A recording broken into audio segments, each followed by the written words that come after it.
Hello there, Internet, computer. Get this link and give it to Ted.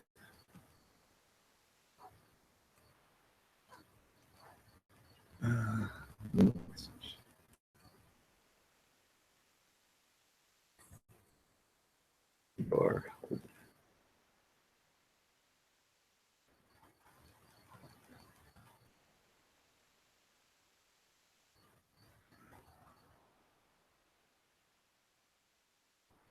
There you go, Ted.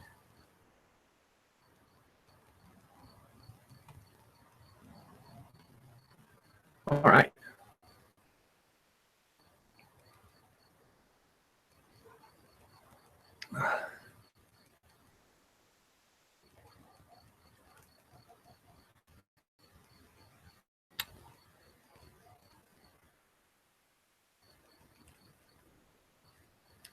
So if you haven't heard it, I recommend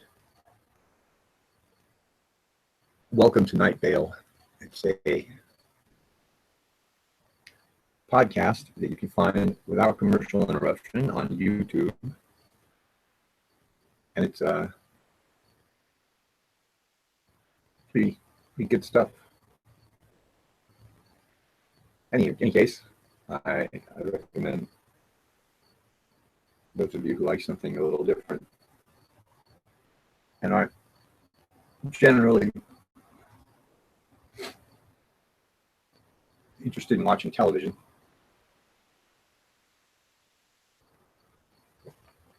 Although I shouldn't throw stones because I'm so stoked to see Twin Peaks. I almost used my last $10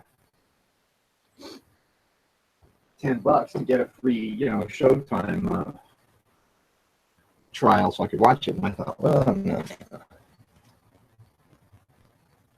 That's a great plan and all. Why don't I wait till the series has, done an entire season and then get a free, what, to the where.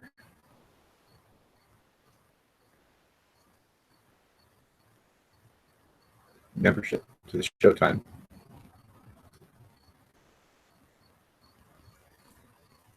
Standalone channel. Or free bifurcation to the Black Lodge. Or fill in the blank, whatever you like.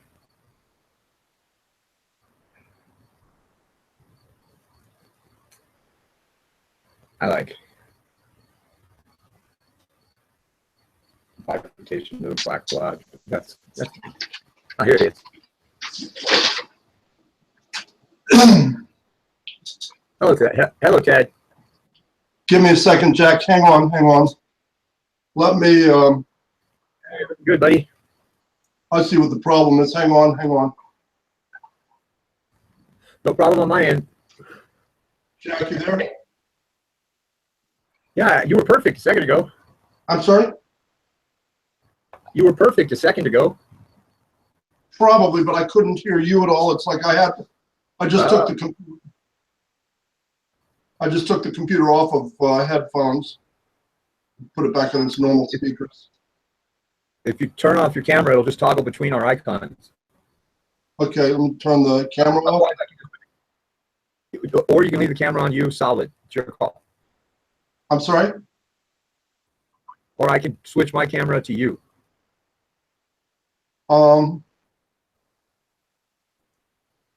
Yeah, no, that's okay. Your okay. Voice is still garbled a little bit. Is it really? Yeah, it's the same problem we were having the last time. Well, I'll let you do the talking then. Okay. Who will? Let me see which speaker on. Let me hold on. Check my settings here.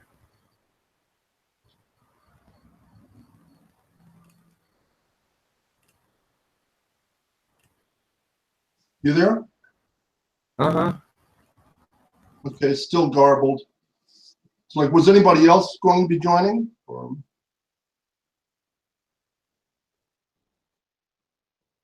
Jack?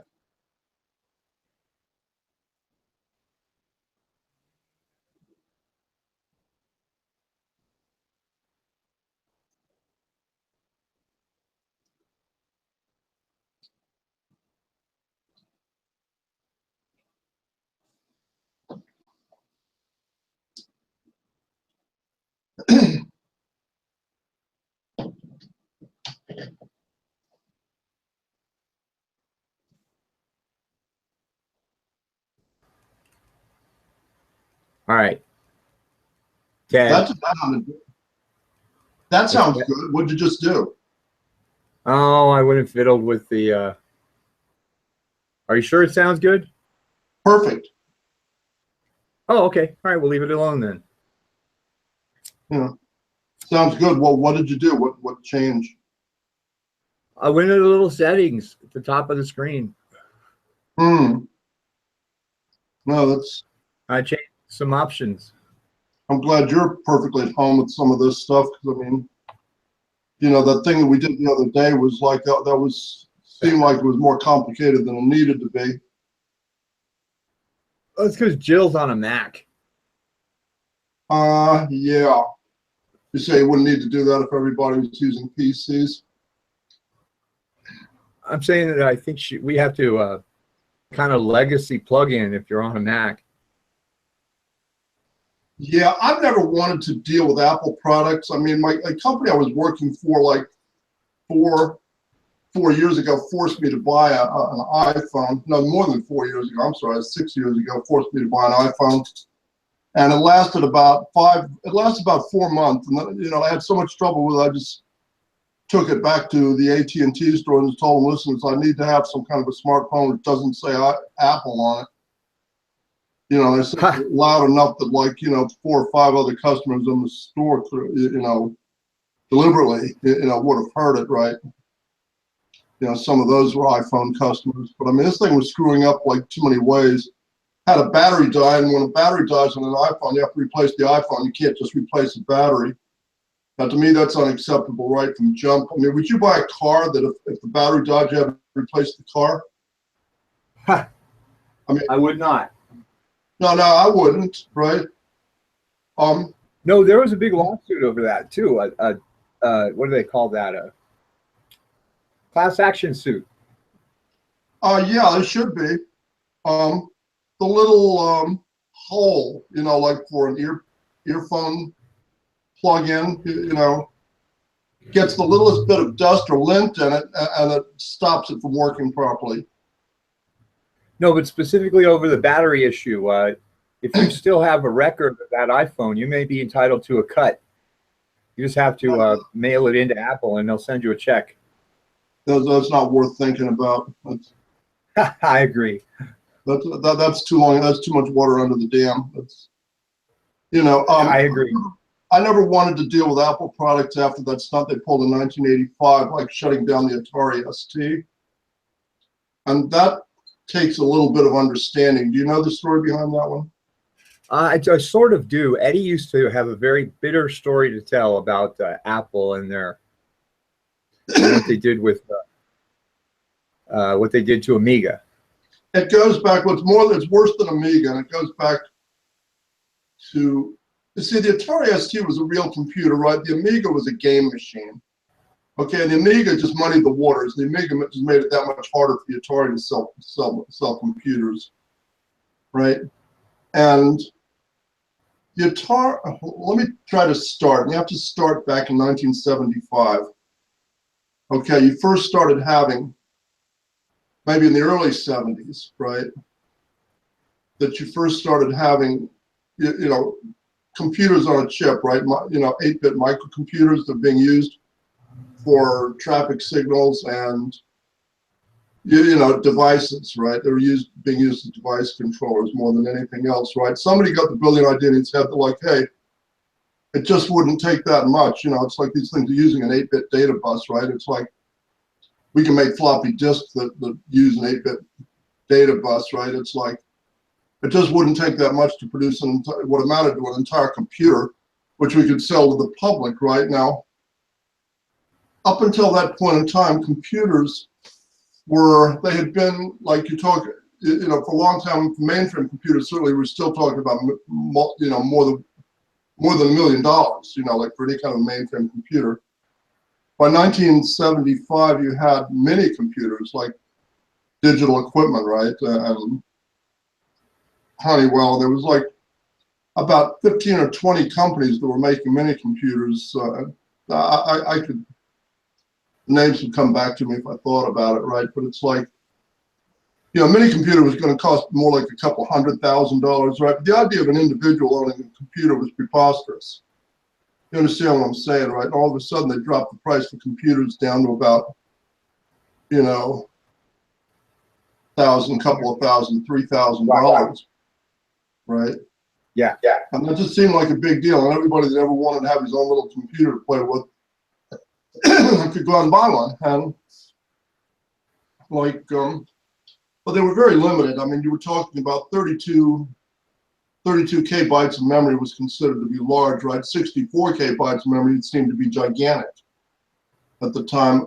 And the kinds of things you were doing were like particularly spreadsheets and word processors. And you got to understand that the worst word processor in the world is vastly better than the best typewriter. Okay, the amount of work that it used to take to put any kind of a document together with typewriters was just staggering.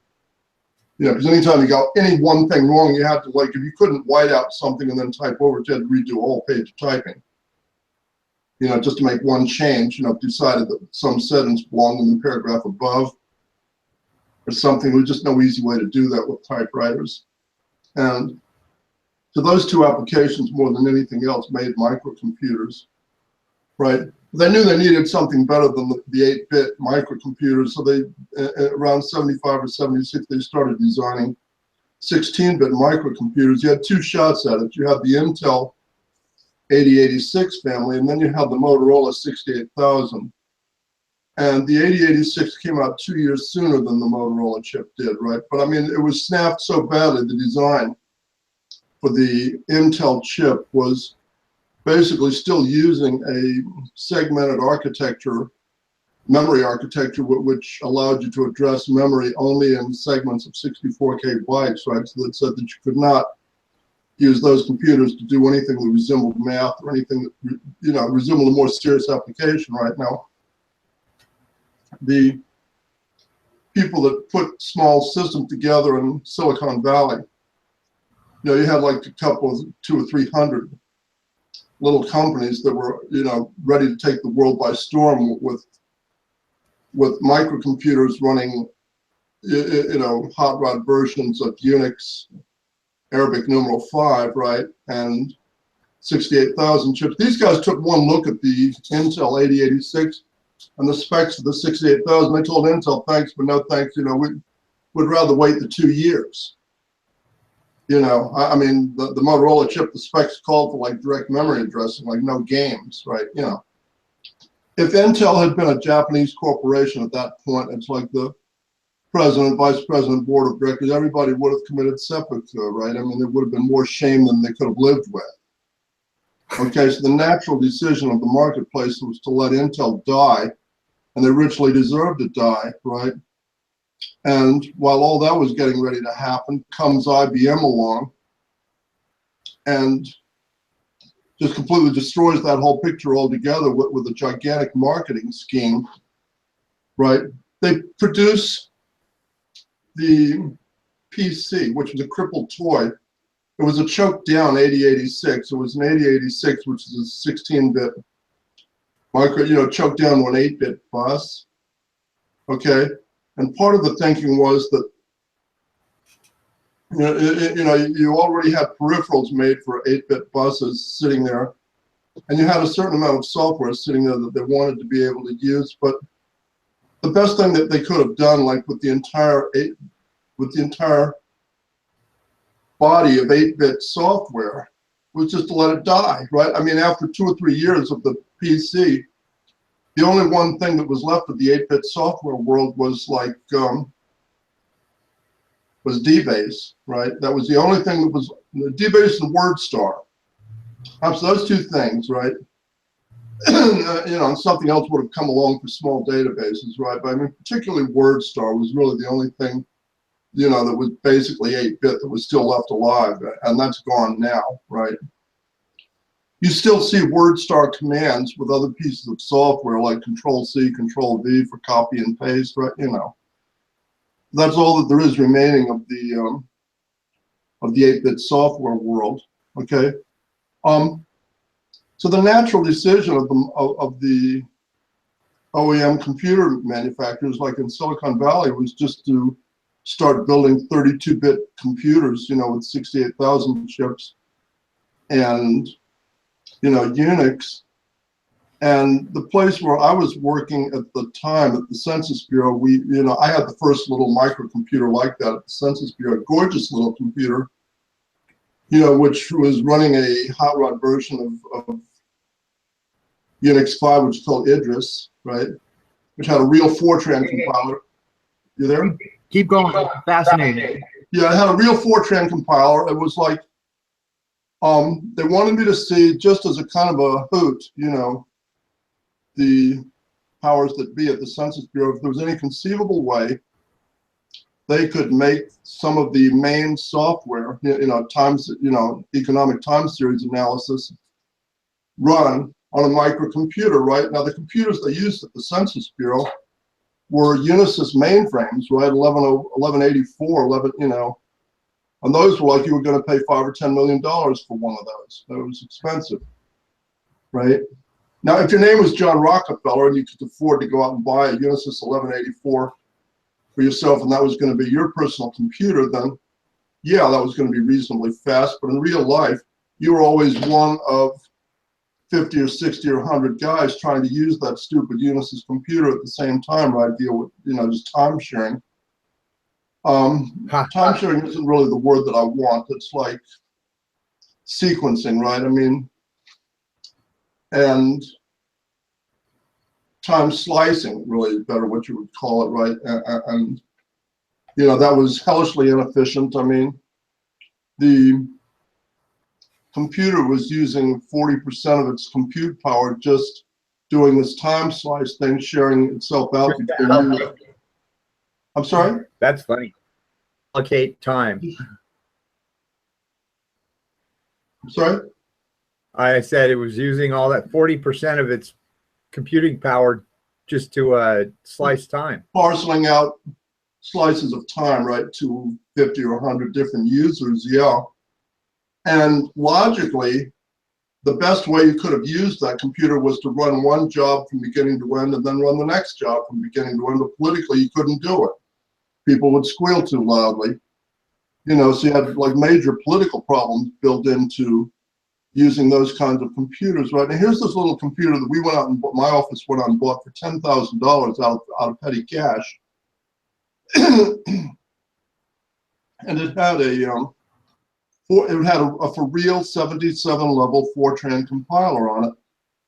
And I actually got what they called the X11 ARIMA package, you know, which is like the Census Bureau's most major package for doing, you know, like seasonal adjustment, you know, for economic time series. And that was like about 4,000 lines of very ugly spaghetti Fortran code. And I actually got all but one of the spaghetti knots unraveled.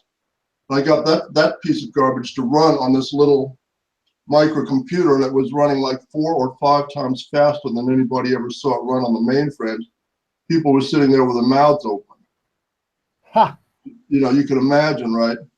So that was what the that was the kind of computer that was waiting to take the world by storm in 1980 and 81, right?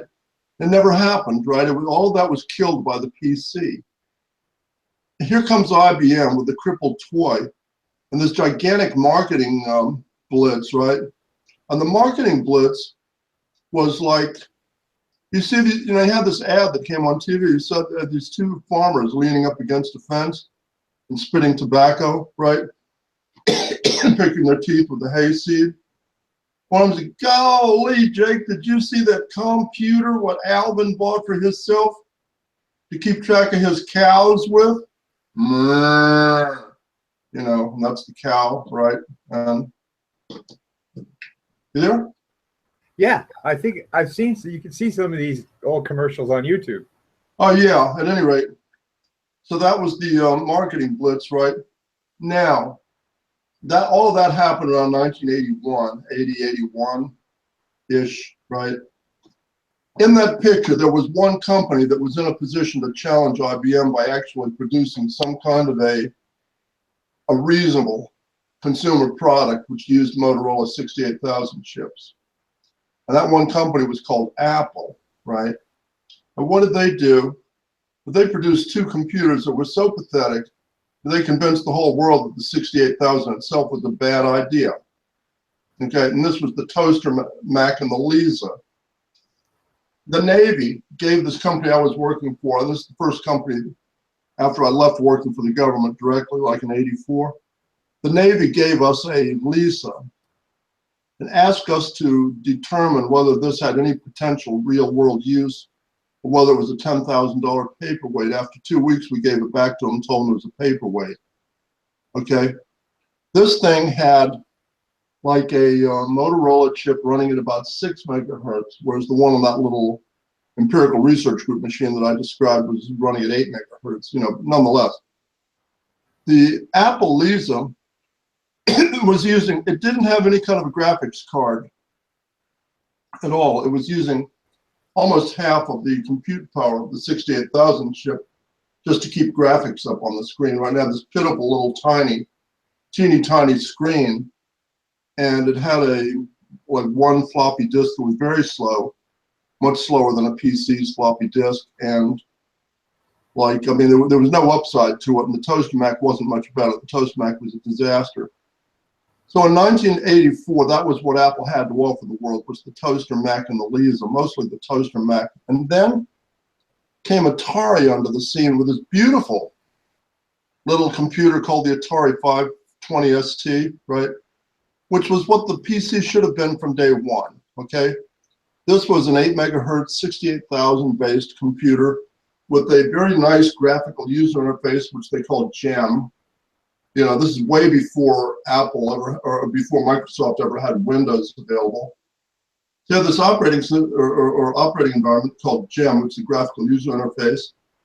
They had like good color graphics. They had a separate board for graphics, right? They weren't wasting the power of the 68,000 to hold graphics up on the screen. They had, you know, good applications available. They had a hard disk available for it, which wasn't overwhelmingly expensive, another $500, $1,000, whatever. And it was just gorgeous. And Apple was able to determine that, like, it would be 5 or 6 years before they had anything that would be able to compete with that. Okay, they gathered everybody from Atari and from Digital Research, which made this GEM operating environment, in their offices in Cupertino. They told them that, like, you know, they were either going to make the following list of crippling changes to that computer, or they would or that Apple would tie it up in courts for 12 years and they would never make a dime off of it, right? And most of what they did was just to detune the GEM operating system for the benefit of Apple, right? I mean, Atari caved. I wouldn't have caved on that. I would have told them I needed a couple of weeks to think about it and then just flown into Detroit the next night, you know, see if the old Purple Gang was still there, you know. Hey, you know, these fuckers haven't had a big fire recently enough of something over there in Cupertino, right? You know. This is what gets to me. I mean, these people advertise like, oh, we're the counterculture computer company, right? We're the computer for the restless. Well, what the fuck do you mean by the computer for the restless? You mean the Cosa Nostra? You know, I've never wanted to deal with Apple after that. You know, you can see why. I mean, I don't really care that much for gangsterism, right? I'd rather live in an honest world. You know. Anyway. That's a pretty good story. Well, that's a true story. That's a reasonable little that's a reasonable little summary of the history of you know, the American microcomputer world. I believe that between Apple and Microsoft, I think they've set the American computer world back years, if not decades, right? I mean, you know, I wouldn't even know where to start. Bill Gates wants to be the Genghis Khan of computer software. I mean, he wants to own it all, right? And, you know, Microsoft is not a corporation, it's an empire, right? Like other empires, and it's built on, you know, it's built on the bodies and bones of you know, victims and you know, bright little companies like WordPerfect or Borland, right? Oh yeah. Bunches of others, right? You know, I mean, Borland never made anything which I would call a mistake or a bad decision. They were simply being dogged at every step they ever tried to take by a company with like 15 times the resources they had. You know, I mean, every time, you know, Borland would come out with some new product or some completely superior new way of doing something, and there would be Microsoft with something which wasn't as good, but which is 5 times cheaper, you know. So you're kind of showing us the underbelly of this glorious, not so free market. Same kind of thing, right? It's like you've got like this question of software for what you call customer relations management, CRM, and you've got the one company that does a super job of that, right? Which is like, what the hell are they called? Salesforce, right? Yeah. Then you've got IBM, you know, you've got IBM claiming to do the same kinds of things that Salesforce does, you know, with their own CRM package. It's a bullshit claim. They can't, you know, they can't do anything that really resembles like real multi-tenancy or anything. That's a hard thing to do. You know, Salesforce does a colossal job of that, right? And it's like, you know, and I've been in the middle of a kind of a war between those two. You know, where like for the Veterans Administration, where we put some kind of a really superior little prototype of something together with Salesforce, and then you got the VA wanting to insist that we redo the thing a lot like using Microsoft CRM, which, like, oh yeah, like even if we could, right? I mean, you know, I mean, Salesforce simply does things that CRM doesn't do. You know, give me just a second, Jack. Hang on. I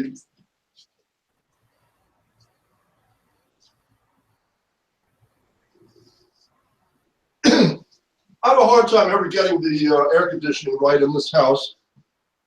It's either a little bit too hot or a little bit too cold. Just then it had gotten a little bit too hot. You know. You there? Yeah, I'm here. Yeah, no, I've been trying to get healthy more than anything else here. It's just, I've had a sort of I just try to go see a doctor about it in the morning. So I've been having a problem like with coughing and then a sort of a post-nasal drip. I've never been able to completely shake since this winter. I don't want that to be a permanent condition, right? Yeah, well, be careful. A lot of people seem to have that around here. It's not like I'm the only one. Whatever the hell it is. Yeah, they're dropping it on you from out of the sky. Yeah, that could be. You know, this is the first place I've ever lived where people pray for rain.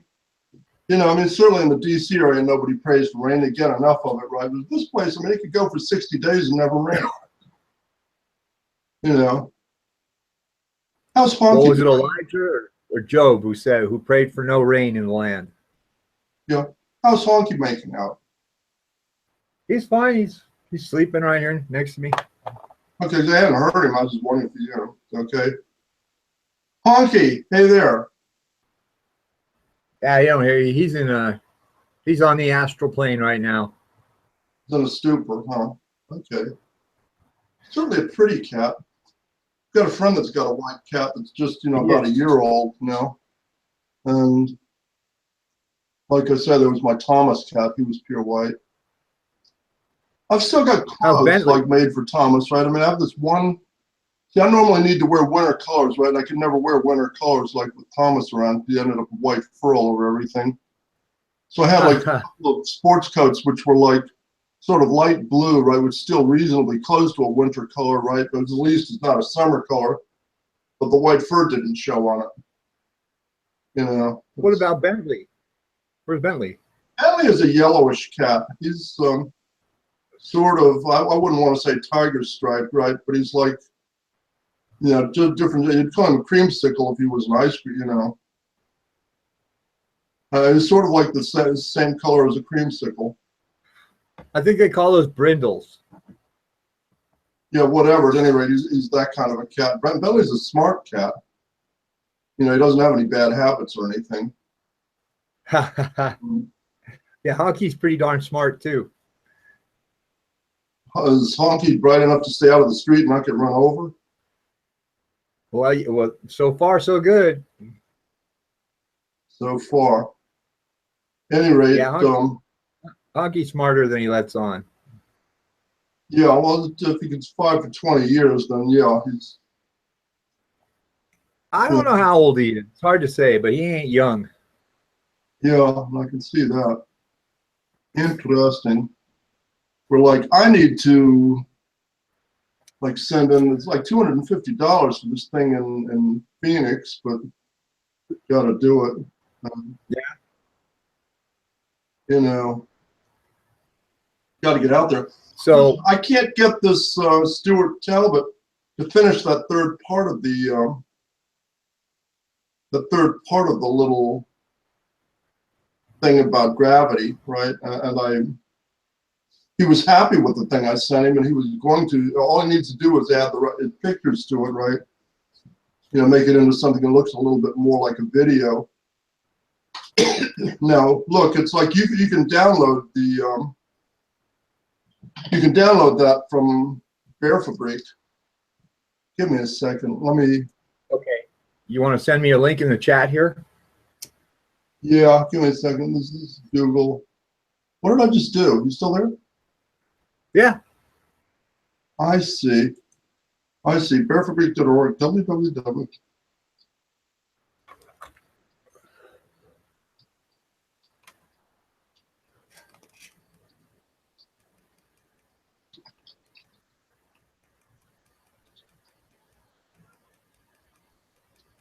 Are you still there? I'm still there. I'm just typing. Okay. Bearfabric.org. Miss part3.zip. Okay. Got it. Let me download it.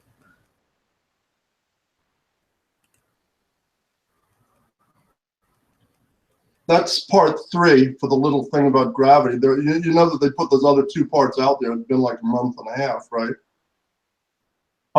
Stuart Talbot has got like home life problems of some sort or something that's keeping him occupied,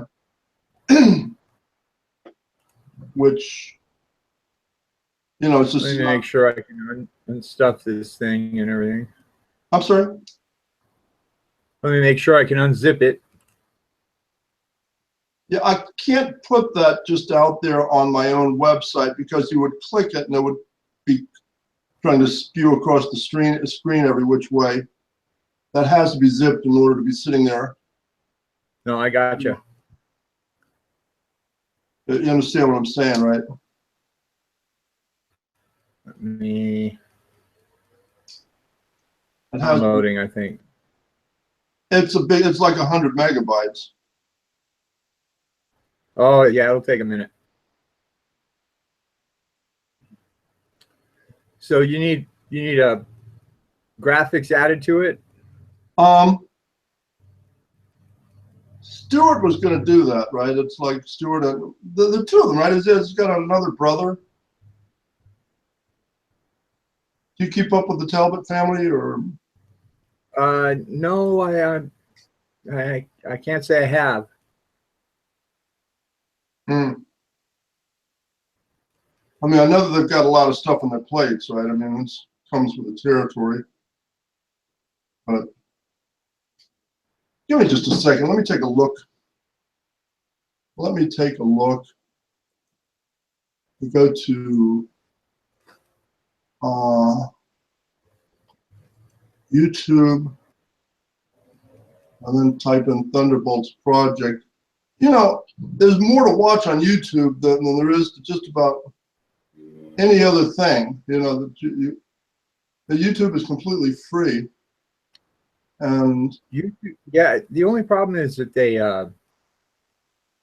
I've heard that they're real tough on individual users as far as demonetizing stuff. what do you mean by demonetizing it? Well, I don't want to speak where I'm ignorant of most of the factors involved, but there's been a lot of complaints about difficulty for users to get Get ads out of their videos? Well, if they have ads on them to get their fair cut of the revenue or whatever. I really don't know that much about it, but I know there's a lot of discontent among individual users. Yeah, I can understand that. Give me a second. Okay, looks like I got this. Thunderbolt project. Wandering Soul of the Sun God 3 days ago, right? Electric Meteors 1 week ago. Electric Universe is Saturn Nibiru 9 months ago. What the fuck is Nibiru? Oh, so this is an MP4 file, huh? Yeah. Oh So yeah. you need this edited, Like so that there is, so it's interesting visually. it's just me, right? I mean, it's just a little camera on the gaming laptop. Yeah, I figured. But you might want to share your screen and watch the thing for a minute, see what you think. Okay, hang on. It only takes about 8 minutes. You're not in any hurry. Let's see.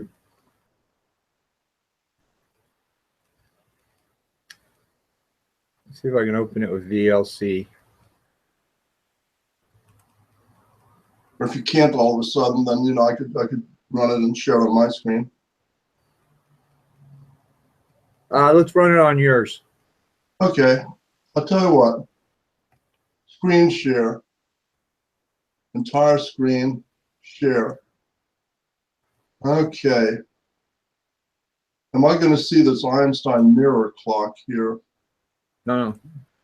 No, that's, well, There you go. okay, do you see the Russian church? I do. Okay, I've got a collection of Russian church images. I mean, I like those Eastern Orthodoxies. Yeah. They seem to have some pretty okay, Jack, here is part 3.mp4. This is what I sent Stuart Talbot. Yeah, I got a copy on my desktop. And there you are. In part 1, I went over the insurmountable problems which large dinosaurs would have trying to function in our present gravity. In part 2, I went over the 2 most common ways which theorists try to use to explain a recent change in gravity. These would be like air which was caused being buoyant, and then expanding Earth theories. The reasons rejected both of us. I went over that like in the last part of this thing. It's like there simply hasn't been time for Earth expansion. You're not talking about 65 million years anymore. You're talking about a few thousand or a couple of tens of thousands of years at most. So that you end up in a situation where you need a new theory of gravity, something which would allow you to try to explain why gravity might have been attenuated in the recent past on our own planet, and also what there might have been going on the Earth like 6, 8, 10, 20,000 years ago, which would have attenuated gravity. Okay, some kind of a theory of gravity which can deal with that. What Einstein tried to describe gravity as a 4-dimensional differential geometry thing. And you cannot start with that and believe that there could have been any kind of very large change of gravity on the surface of our own planet very recently. And there are a number of other things which that doesn't play well with as well, right? You've got like these experiments, that doesn't play well with the idea of humans being able to control gravity. And yet we're reading about things like these experiments of Eugene Platonov's, in which rotating superconductors actually do produce a measurable decrease in gravity. And Eugene Platonoff has gotten to be much more difficult for Westerners to talk to over the last 10 or 15 years since the arrival of Vladimir Putin on the scene. Why is that? But partly because you're talking about the possibility of a gravity beam weapon, which would be your ideal anti-aircraft or anti-missile weapon. a laser weapon simply would have problems on a rainy or cloudy day, right? With gravity daisy chains, right? I mean, no amount of cloud cover would affect a gravity beam weapon. I mean, that's the basic thing that you're looking at with that. But again, there are a couple of reasons for just rejecting Albert Einstein's notion of gravity, what gravity amounts to at this point, right? I don't have any kind of a 100% solution to this problem. I don't have anything which I'm just completely and totally happy with. I've got something which is more like a 95 to 98% solution, which I think is going to have to do as a working hypothesis, and I'd like to explain that and what all is involved. Okay, this started a number of years back. This is Ralph Sandbury's theory of gravity, and Ralph Sandbury died a couple of years ago, was the man in charge of the classical physics group in New York. And he basically described gravity as being an electrostatic dipole effect rather than a basic force in nature. And the interesting thing about Sandbury's theory is that it isn't grandiose, right? It doesn't start off looking for some sort of theory of everything or looking for any kind of a back book type solution to questions about gravity. It starts off with a very mundane kind of a study of currents moving through wires and generating electrostatic fields transverse to the wires, right? Which shouldn't happen. It's a very, very small effect, but it's still measurable. And when you reverse the current, the electrostatic field reverses. So you've got something very interesting on your hands with that one. And Ralph Sandbury's explanation of how that works is exceedingly elegant. Okay, for the last 100 years, we have viewed subelectron particles, electrons, neutrons, protons, as being point particles. Well, you know, we used to, early on, 150 years ago, we viewed atoms as being point particles before atomic beams, right? But in real life, there's no such thing as a point particle. Anything that's real takes up space, right? And Ralph Sandbury described an electron as being not a simple point in space, but as being a small orbiting system of its own, with at least two particles, that is a central particle and at least one orbiting particle, the charges of which sum to the charge of an electron. And he actually computed the necessary velocity for subelectron particles. He called these things subtrons. Right? That velocity would get you from here to Andromeda in a couple of seconds, right? So it's a velocity which is gigantically greater than this thing which we call c. Speed of light waves, speed of propagation of light waves. And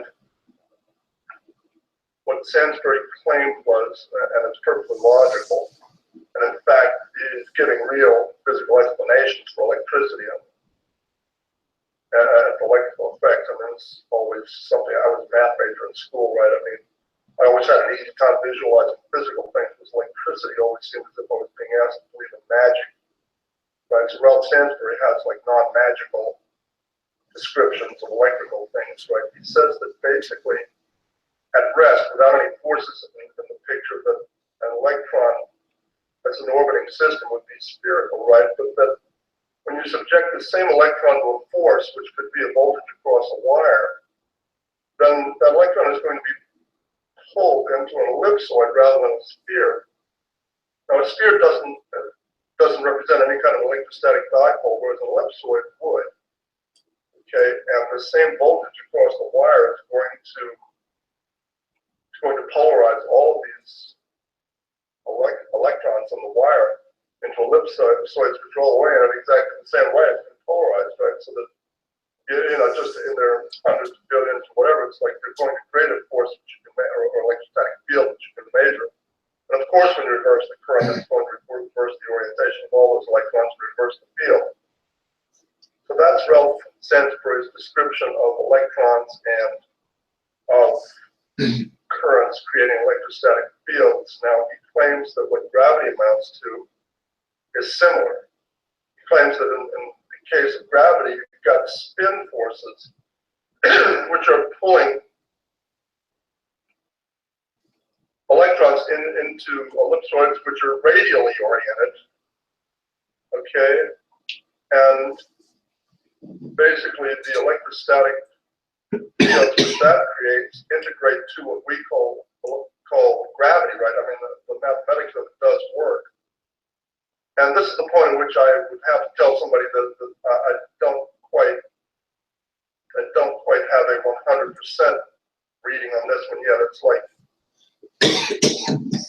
the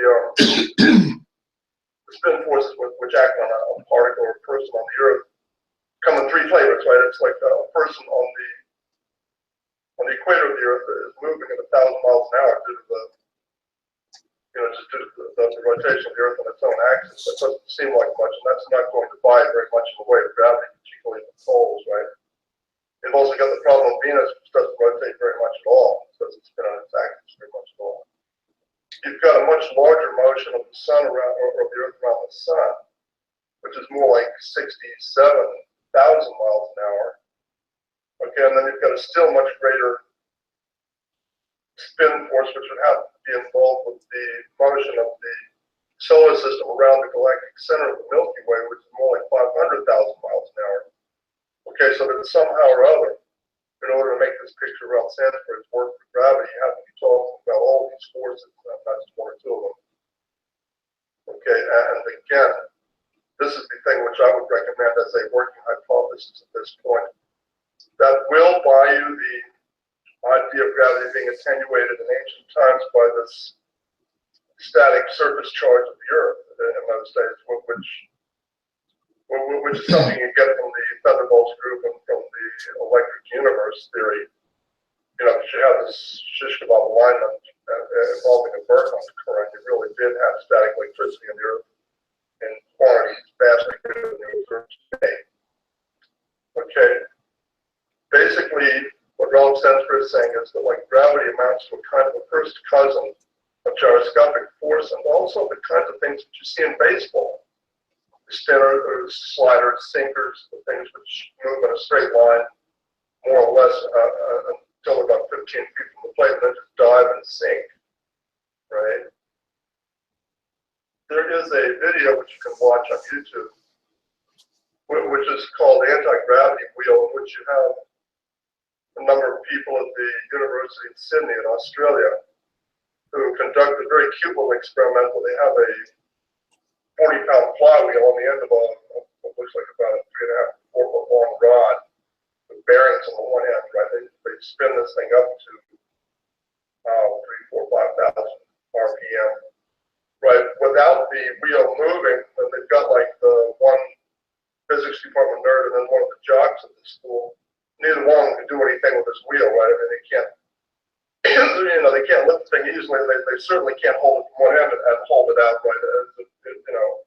That was the easy thing to do. Whereas they no sooner spin this thing up, and it gets easier.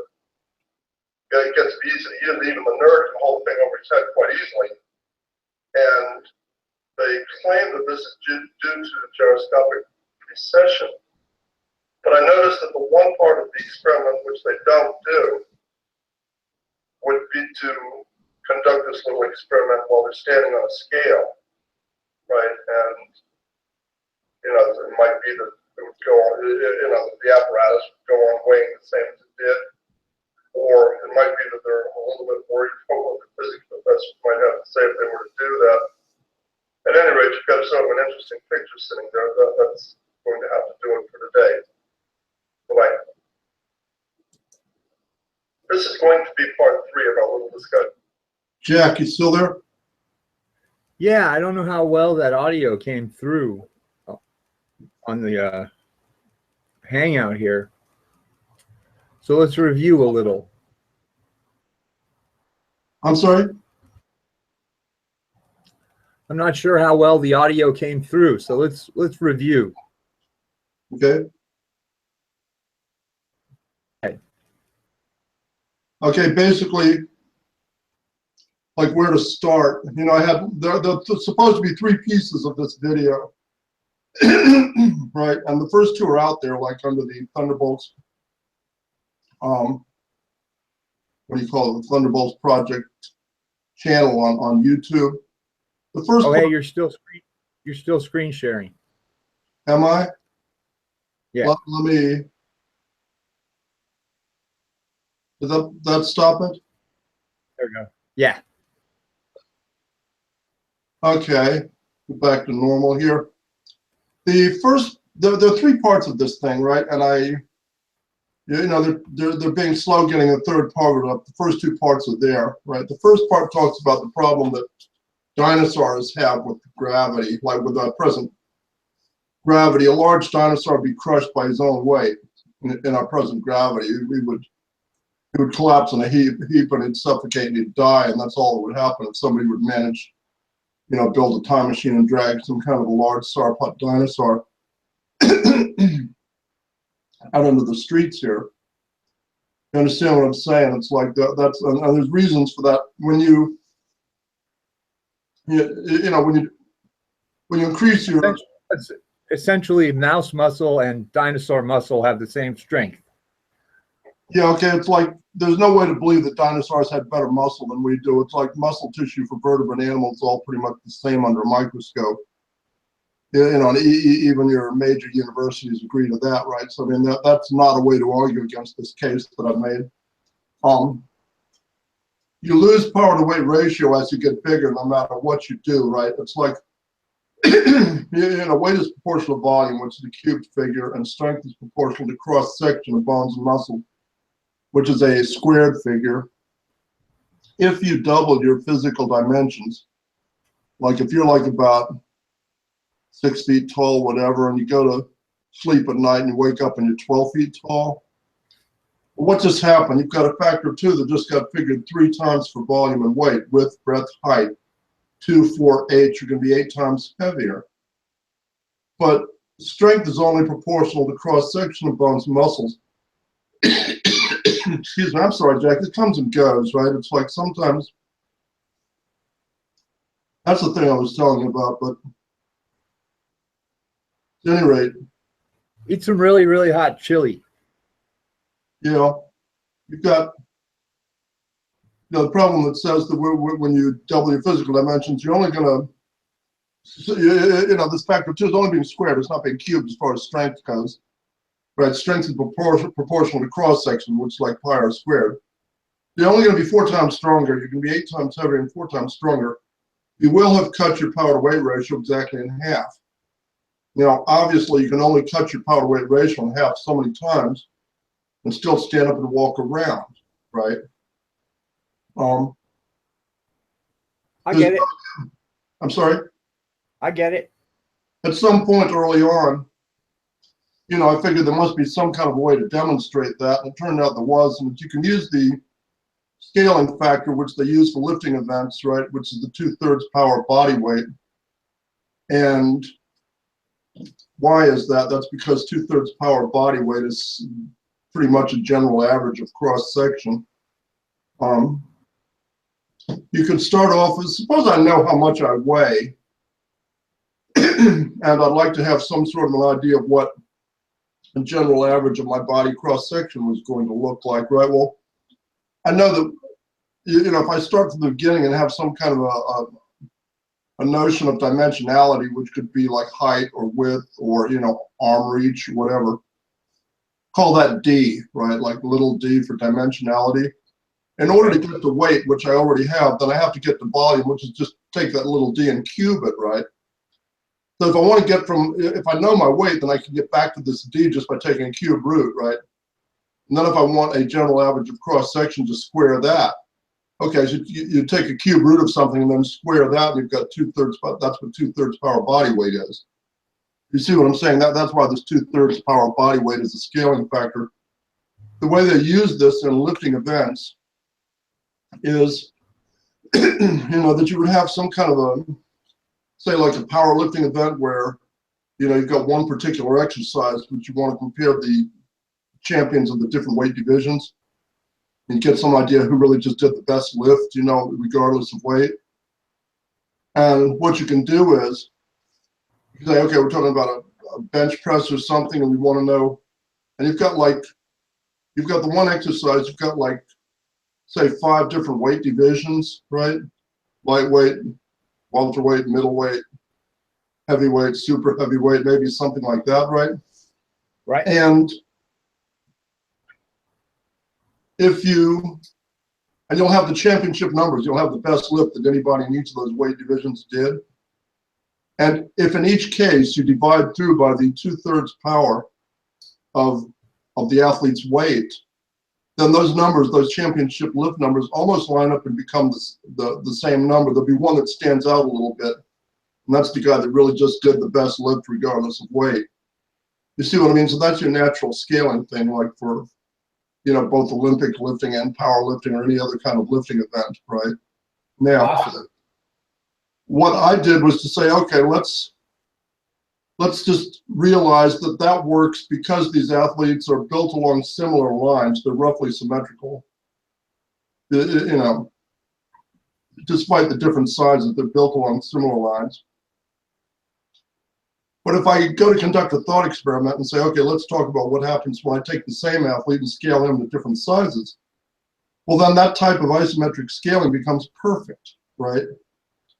That is, what I want to do is to solve for the point at which, for one of our strongest human athletes, it becomes the same level of effort just to stand up as it is to do one of these maximum lifts at his normal weight.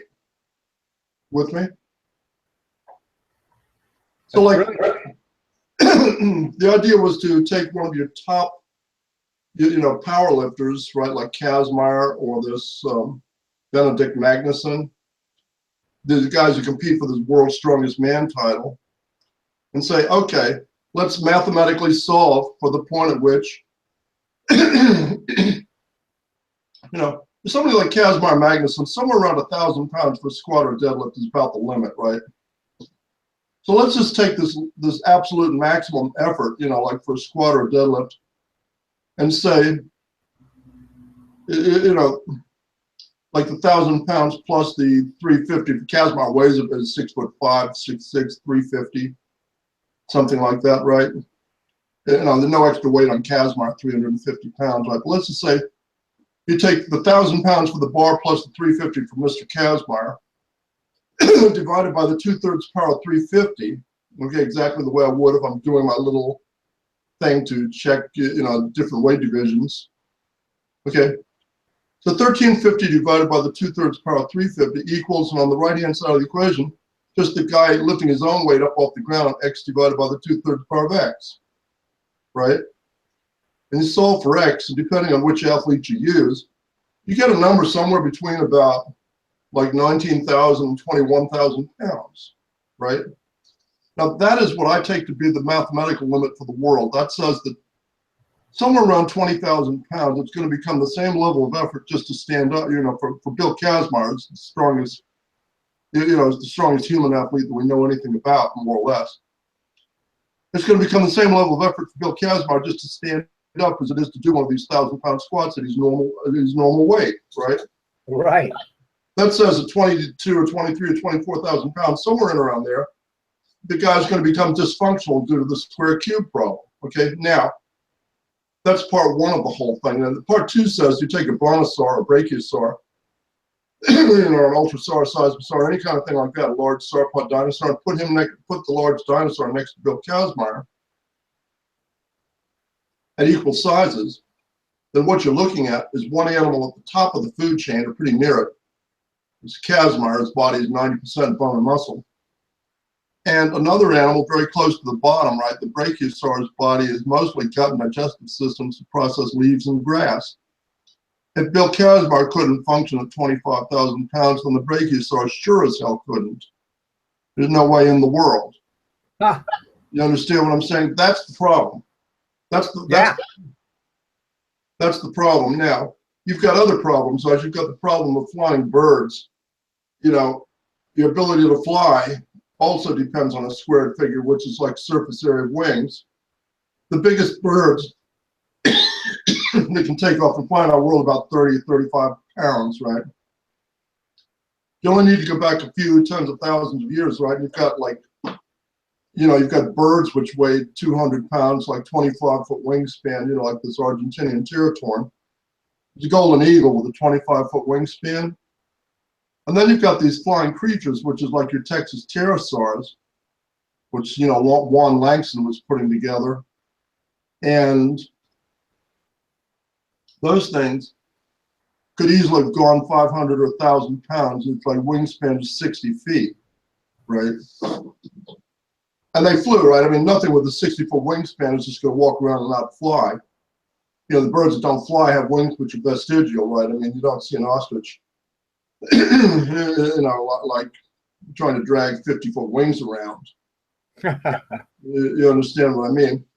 You've got this question about dinosaurs and their necks. What does a sauropod dinosaur do with his neck?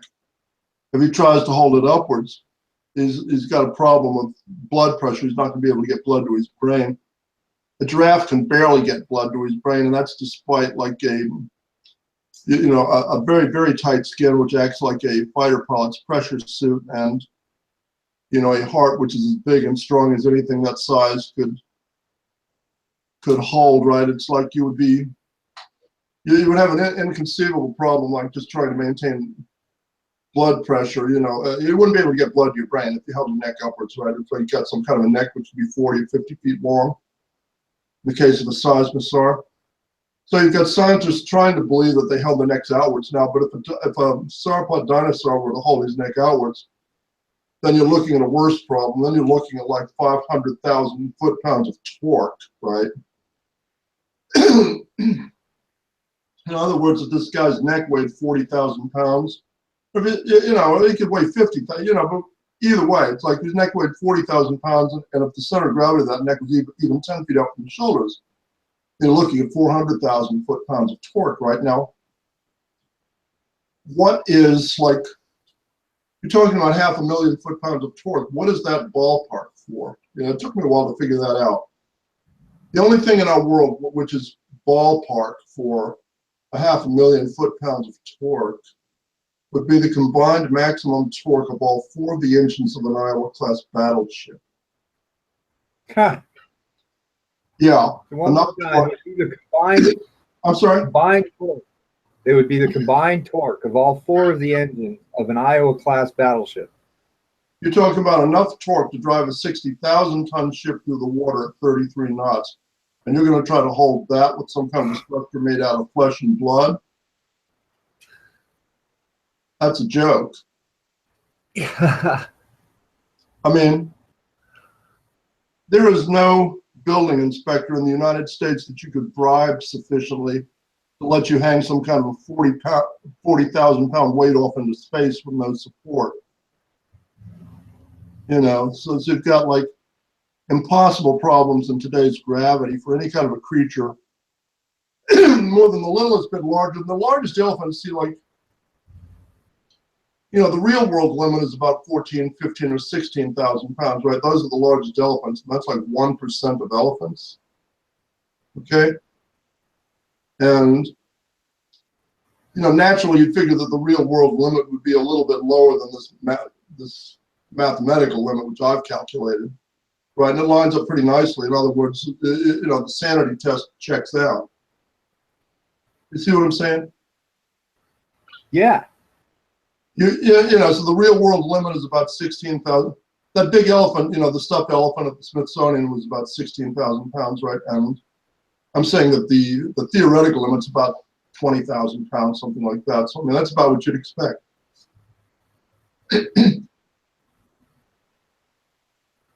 This seems like an intellectual elephant in I'm in sorry? the room. This, speaking of elephants, this sounds like an elephant in the room. You know, now part 2 of this thing went over a couple of things which I hear all the time whenever this discussion comes. You know, I see this all the time, right? You get, you know, sooner start talking about this stuff, and you get people wanting to say one of 2 things. You know, the air must have been almost buoyant back at that time. That must account for it, right? Or number 2, the Earth must have expanded, right? Now, I reject both of those. So they're saying higher air pressure, much more air density. Yeah, but look, you'd still have to breathe that air, okay? And air that was close to being buoyant, I mean, if you try to breathe that, it's going to burn the whole system up, right? I mean, you know, it'll be like the redneck physics experiment where they pour liquid oxygen on a barbecue pit to see what would happen, right? You know, that's what would be happening inside the cells of your body. Okay, so that's ridiculous. And the other thing that's wrong with that, the other thing that's wrong with the idea of near buoyant air is that, you know, even a glider, even if you assume that these pterosaurs were just gliders, they didn't really fly, then they wouldn't be able to hold their wings in turns or anything like that. They would just, every time they did the littlest bit of any kind of a maneuver at all, they'd be snapping the bones in the wings. You know, that wouldn't work. And then you get into this question of Earth expanding fairies, right? And, you know, there's a little bit of a problem trying to understand what I'm saying in these videos. You know, in some cases, I'm using the term Earth expanding theory, you know, like the theory of relativity or something. And then the other term is like Earth expanding fairies, you know, like the Tinkerbell fairy that's going to expand the Earth. Right? You understand? Too much woo factor. Yeah, too much woo factor by far. And that's, why do they want to talk about Earth expanding fairies? Two reasons. One is because that's the simplest way to believe that, you know, gravity could have increased. Just given what we know about dinosaurs. The dinosaurs are one motivation for this thing. The other motivation has to do with the tectonic plates of the ancient supercontinent, right, Pangaea. And, like, what's the deal with Pangaea? The tectonic plates of Pangaea would require a planet of greater curvature, in other words, a smaller planet. So it would seem, right? But there's a simpler explanation. The simple explanation is that the tidal pull of this ancient alignment, you know, with the Saturn, Venus, Mars, Earth alignment, had simply pulled the Earth into an egg shape rather than the spherical shape which it has now. And that Pangaea was simply sitting up on the high part of the egg. You see what I'm saying? Yeah. That explains, you know, Pangaea without needing Earth expanding fairies. Now, so that having eliminated both of those ideas, the question is, what exactly is gravity? And that's what the third part of this thing is that you just watched, right? That's this idea of Ralph Sansbury's, which says that gravity is like it's an electrostatic dipole effect generated by spin forces. And when you, when you look at spin forces acting on the Earth, or on a creature living on the Earth, then you've got three flavors, right? You've got like a person standing on the equator is moving at 1,000 miles an hour just due to the turning of the Earth on its own axis. That isn't much, right? But then you've got the motion of the Earth around the sun, which is more like about 60,000 miles an hour. You know, a person standing on the Earth just by being on the Earth is moving at that speed just because of the motion of the Earth around the sun. And then you get to the motion of our own solar system taken as a whole around the center of the Milky Way galaxy. And that's more like about 500,000 or 600,000 miles an hour. Okay, so if you go to trying to make this thing of Ralph Sansbury's work, I think you have to take all three of those motions into account. You know, particularly, I don't think that just the spin of the Earth around it. I don't think Ralph Sansbury had completely thought that one through. But I think he's correct in believing that, like, gravity is a sort of a first cousin to gyroscopic force, or to sinkers and sliders in baseball. You know, and that may also make it a first cousin to what you call the torque effect of a propeller on a World War II type airplane, right? A propeller-driven airplane. You know that, like, they couldn't. It sounds almost like you're going into the Russellian territory with the centripetal and centrifugal natural forces. It's like, no, remember what I said about Ralph Sansbury? He was saying that, like, you know, he views the electron and proton as being orbital, tiny, microscopically tiny orbital systems of their own, with, you know, electron having at least a central particle and one orbiting particle, the charges of which sum to the charge of an electron. Okay? And he says that normally at rest, one of these electrons is going to be spherical, right, which doesn't represent any kind of electrostatic dipole. But when you subject that electron to a force, which could be a voltage across a wire, or which could be a spin force, either one, then you will pull that electron into an ellipsoid, which does represent an electrostatic dipole. That's why you get these electrostatic fields being created by currents moving through a wire, right? And then you reverse the current, the electrostatic field reverses. And Ralph Sansbury has done the math. It does check out, right? In other words, when you integrate the electrostatic forces that you get from spin forces, they do integrate into what you call gravity, right? Now that says you almost need a PhD in physics to read through this book of Sansbury's. I don't have a PhD degree in physics, but I am used to producing, executive summaries of things which go just a little bit beyond my own understanding.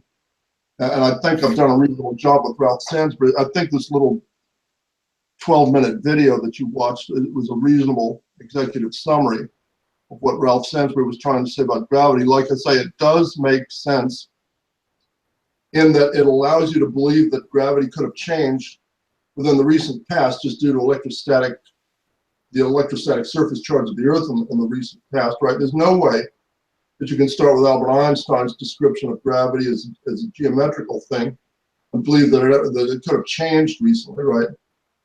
Now, the other thing that I mentioned in the second one of these videos is that, you get these evolutionists who want to believe that, oh yeah, we've got 65 million years to account for all this change in mass. No, you don't. They're getting good radiocarbon dates for dinosaur remains now. And those radiocarbon dates are all coming in around 20 to 40,000 years, not coming, Wow. Anything more than 60,000 years old will not radiocarbon date at all, right? It's like radiocarbon will all be gone, right? But they're getting very good radiocarbon dates for dinosaur remains. Now, they're getting soft tissue in dinosaur remains. There's no way in hell that soft tissue is going to last 65 million years. It's ridiculous. So this whole thing about dinosaurs dying out 65 million years ago is a bunch of garbage. Well, it's a good thing that you have so much fun being a heretic. I'm sorry? Heresy shouldn't be this much fun, my beloved truth seeker, but it just is. Yeah. I'm quoting Miguel Connor. That's a trip, I know. It is fun. But yeah, that's quite heretical. You start getting lumped in, people will shut you off and lump with the religious. Figure a way to unzip that thing and take a look at it, like without watching it over, Skype or Google Hangout. The Google Hangout is not perfect the way it reproduces sounds, right? So take a look, find a way to unzip that thing. It's unzipped. It's sitting on my desktop. Right. When you get a chance, watch that and see what you think. Let me make sure it'll play.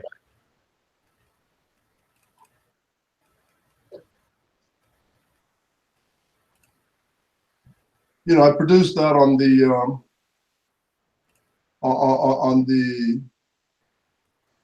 gaming laptop, which is running Linux now, Peppermint Linux with cheese, right? And let's see.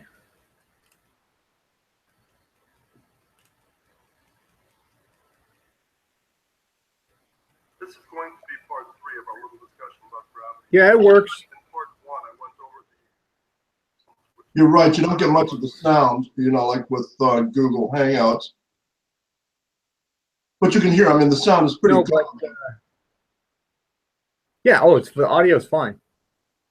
The audio on that one's pretty, I think I did a pretty reasonable job on that one. I don't want to boast or anything. Excellent job. Excellent. It looks really great with the bookcase behind you and all that. Yeah. So that's what else happening. Give me just a second. It's like this place is still too warm in here. It's like a while back I was cold. And what causes that? I don't know. We had a cold snap yesterday. You're kidding. Well, we did here. What's weather like in Albuquerque? Oh, it's pleasant as always. Uh, it's got a kind of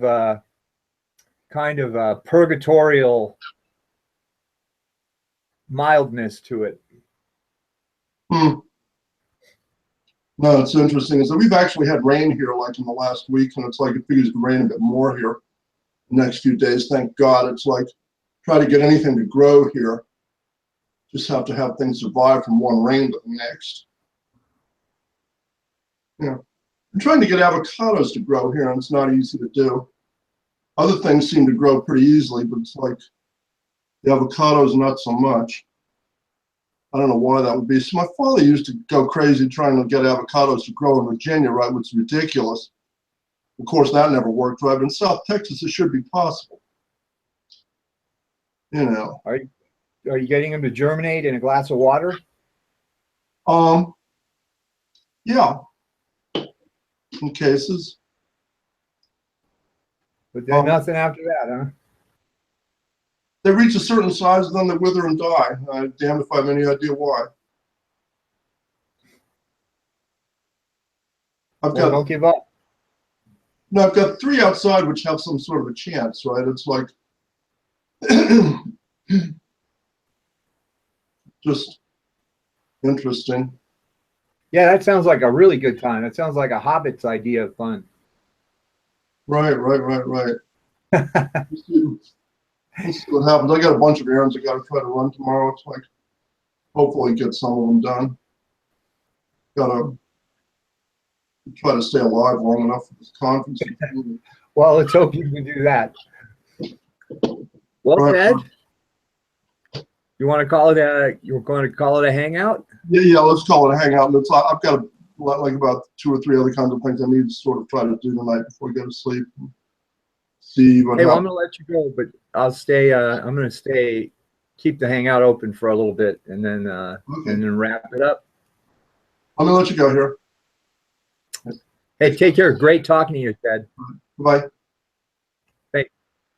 Thanks, buddy. Well, now, here we are. I'll be right back.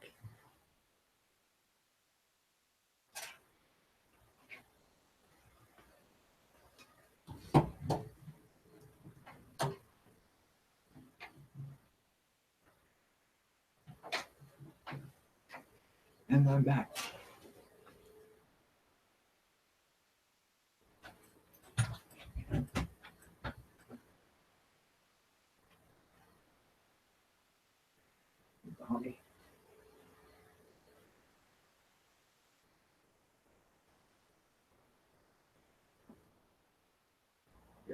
Stay here and be a good kitty, Mr. Honky.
Okay.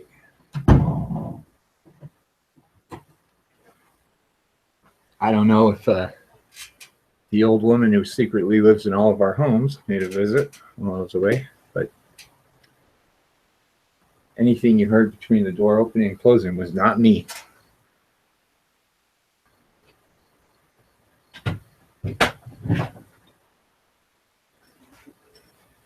If there was any report, and by report I mean inexplicable audio, but that, how cool would that be? That would be pretty creepy. And yet utterly unsurprising. Well, I guess as far as hangouts go, this one has served its purpose more or less. Bunkers? Want to say hello?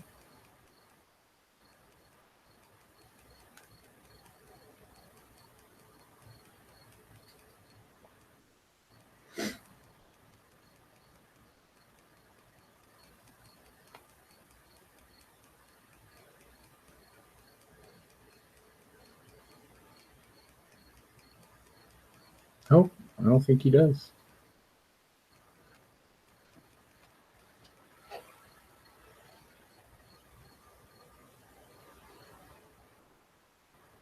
The only cat I've ever seen raised his eyebrow when he looked at a cup of coffee.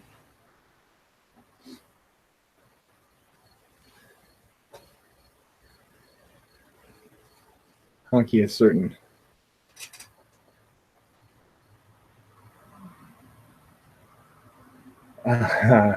Cute little mannerisms. For example, if he sees me eating or drinking something, he'll smack his lips and look at me. And the other day I showed him my coffee, and I swear he raises an eyebrow like, are you kidding? Are you kidding me? Want to go outside, buddy?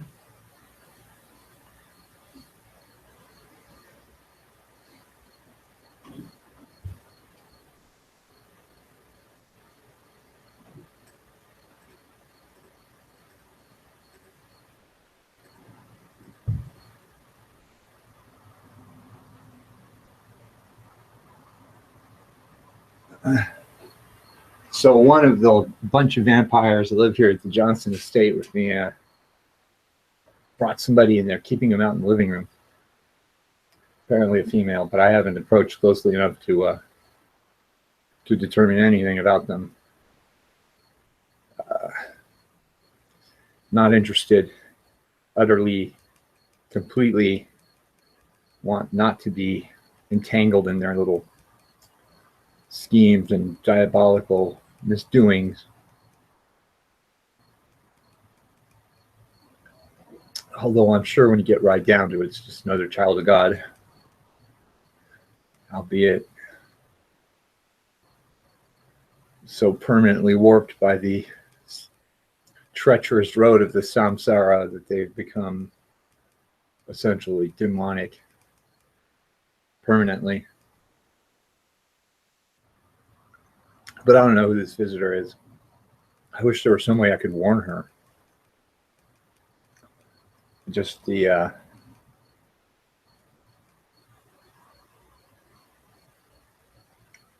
whole idea that there's been some cleverly laid trap is not, it's not even a wild speculation, but the sort of thing I've come to expect from them. So in any case, nothing if not a little more weary and a little wiser. Kind of like a cat who learns not to cross the road, or not to at least stand out in the road, or to look both ways.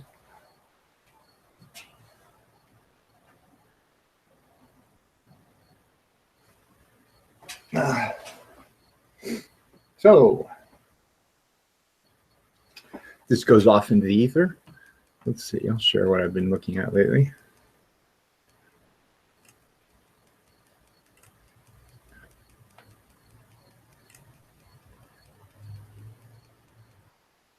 lately I've been looking at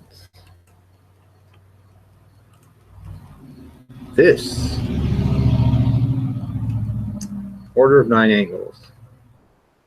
The acausality theory. This is good stuff. Bit over my head as far as some of the terminology, but would explain a lot.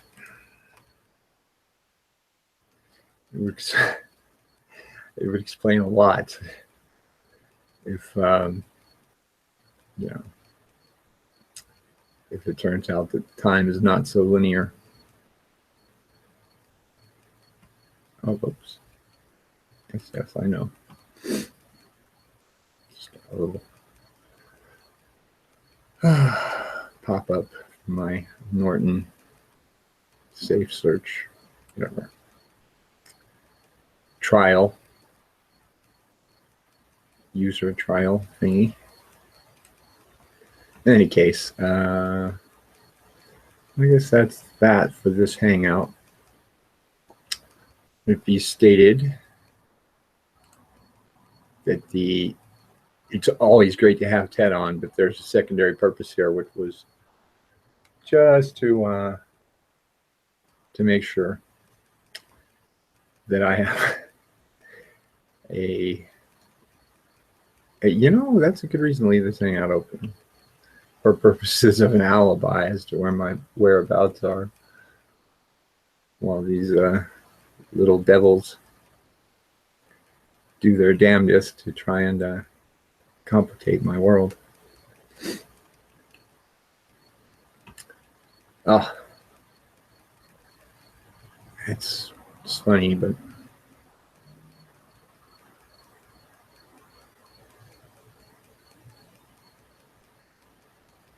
damn.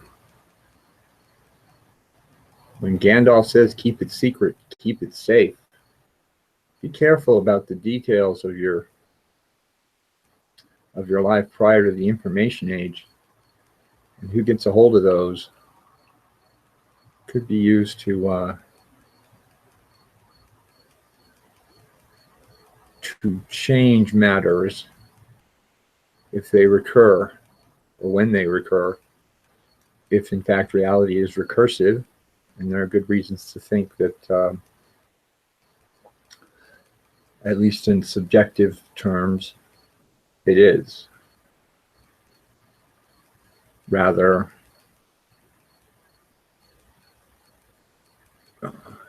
recursive in a solipsistic sort of fashion if one doesn't prepare sufficiently in life for departing, for death. One might flee it by the fear, drawing out the length of time and retreating back to the comfort of one's memory of life. For more on that, I would point you to the cheating the ferryman theory, Anthony Peake, which is good stuff. It's all very kind of Dickian when you get down to it. And I mean Philip K. Dick. So if you call me a dickhead, it's a compliment. I am a dickhead. Anyway, all these people knew something. You know, if they knew it in a way which could be expressed in anything other than a form, you know, symbolic form, by story or by, well, any other symbolic illustration. Yeah, admit the honky.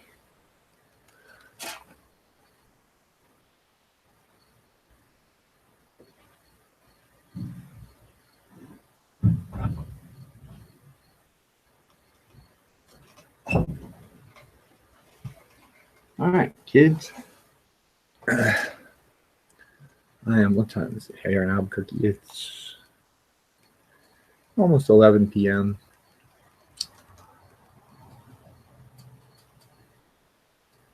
Don't really have much to say this evening.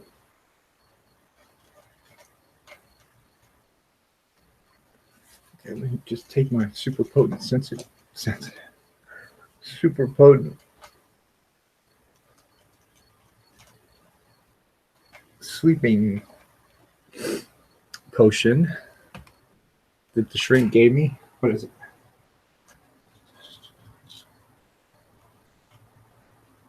Unbelievably, it's called Quietapine.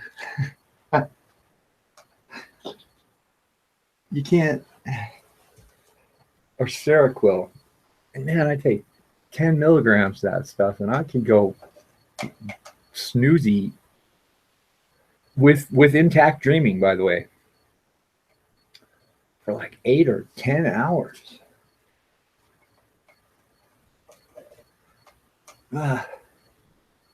Sadly, though, don't have the presence yet of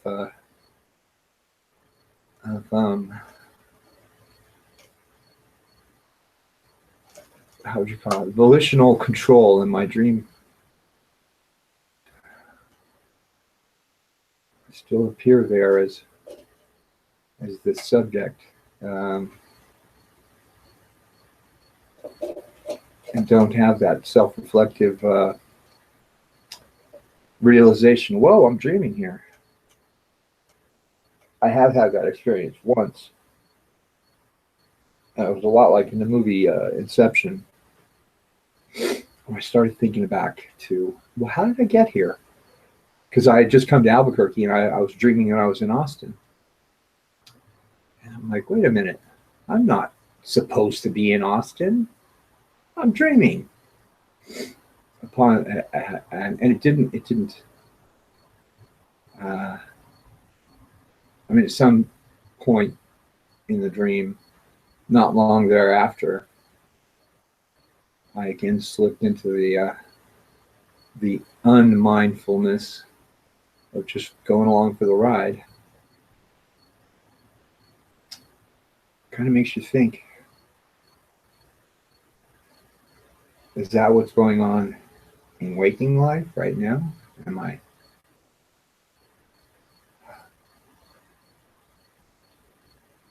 don't remember completely how I got here, according to the record of memory.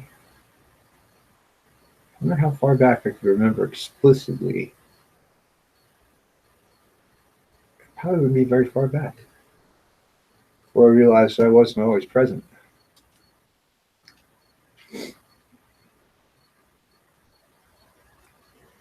Or that there are a great many lacuna.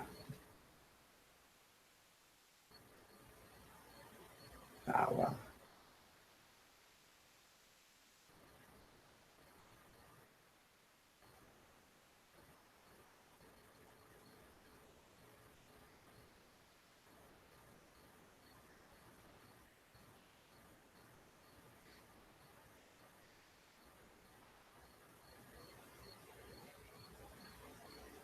Hmm.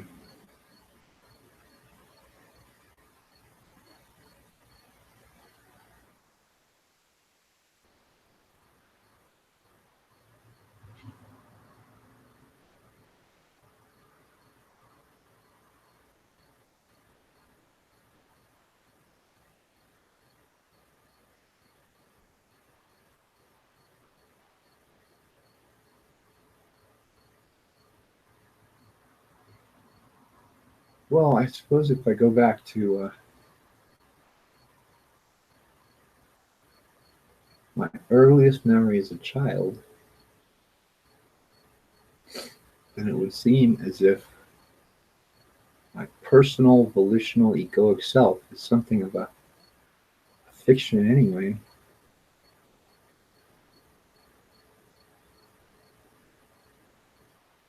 Just kind of emerged into being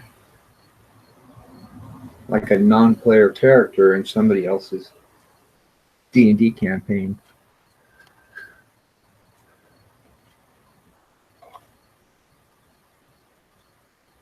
read that somewhere today.